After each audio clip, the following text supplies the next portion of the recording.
家長你好，歡迎你報讀我哋中心嘅課程，我係課堂統籌 Miss Wing。我想請家長花少少時間睇下呢個片段，留意下小朋友喺上堂之前有咩需要準備。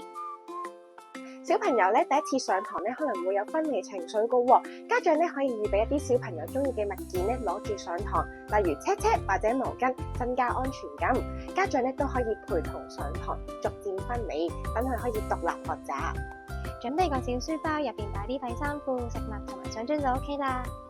每一次落堂治療師都會同家長交代小朋友上堂嘅情況，同埋會俾一啲意見家長。我哋亦都有課堂記錄冊，入邊會有小朋友嘅 IEP， 即係個人學習計劃同埋追蹤評估。家長可以同小朋友喺屋企度訓練，同時亦都可以透過評估追蹤了解小朋友喺各個範疇、年齡嘅差距同埋訓練進度，希望小朋友發展逐步貼近與年齡相若嘅程度。